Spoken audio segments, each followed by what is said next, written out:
My fascination with building software came at a very early age.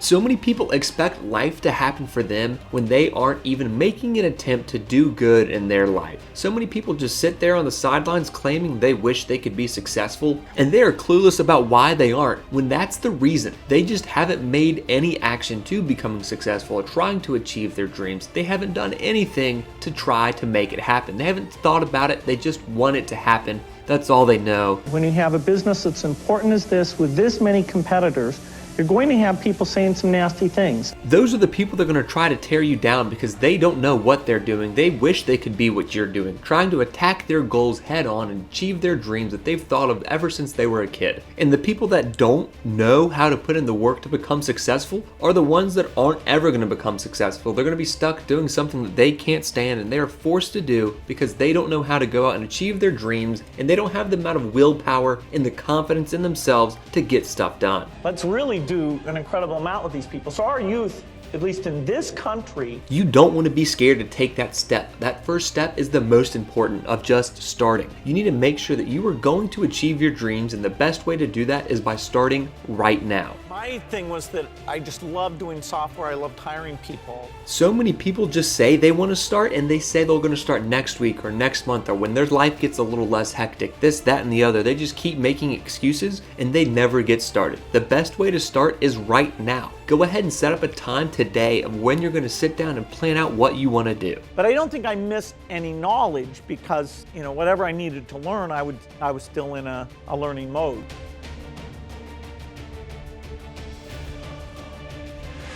Amount of change, new ideas, it's way greater than the pandemic, and it needs a level of cooperation that would be unprecedented. We have more educated people than ever. We have a generation that's speaking out on this topic.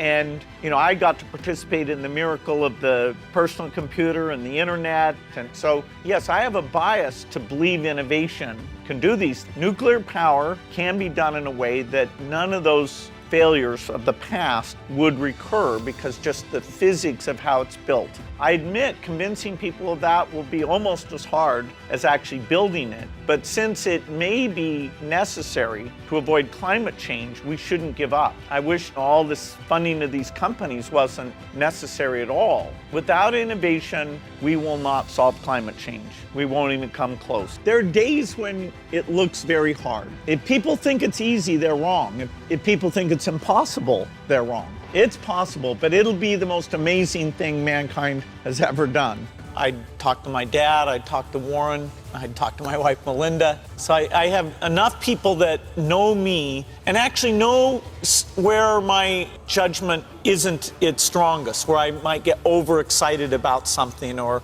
forget to think about something. And so they're good at correcting, particularly Melinda, good at correcting whatever those blind spots are. And I think it's good to encourage your friends and advisors to really give them that license. I can go to a party and forget to say hello to various people or something. That's a very minor example of my blind spots. A small number of people that you can turn to on certain key things is a great asset. I've been waiting more than 30 years to say this. Dad, I always told you I'd come back and get my degree. I did the best of everyone who failed. But I also want to be recognized as the guy who got Steve Ballmer to drop out of business school. From that moment, I worked day and night on the extra credit project that marked the end of my college education and the beginning of a remarkable journey with Microsoft. What I remember above all about Harvard was being in the midst of so much energy and intelligence. It could be exhilarating, intimidating, sometimes even discouraging, but always challenging. It was an amazing privilege. And though I left early, I was transformed by my years at Harvard, friendships I made, and the ideas I worked on. If we were just talking about the vision, we'd leave those last three words out. If we were talking an internal company discussion, we'd put those words in. And it's very hard to recall how crazy and wild that was. On every desk and in every home, You know, at the time, you have people who are very smart saying, you know, why would somebody need a computer? Even Ken Olsen, who had run this company Digital Equipment, who made the computer I grew up with, and, you know, that we admired both him and his company immensely, was saying that this seemed kind of a silly idea that people would want to have a computer. As the industry expanded, we, for new versions and for different machines, we got that opportunity, even though they did not pay us a royalty. Even in the early days, if you said a computer on every desk in every home, and you'd say, okay, how many homes are there in the world? How many desks are there in the world? You know, can I make $20 for every home, $20 for every desk? You know, you could get these big numbers. But part of the beauty of the whole thing was we were very focused on the here and now. Should we hire one more person?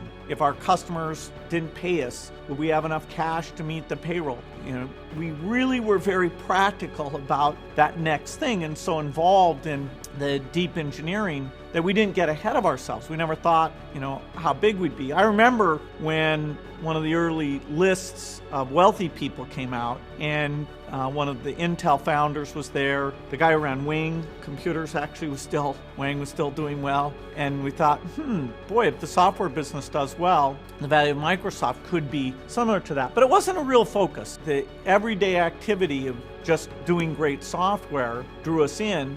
And some decisions we made, like the quality of the people, the way we were very global, the vision of how we thought about software, that was very long term.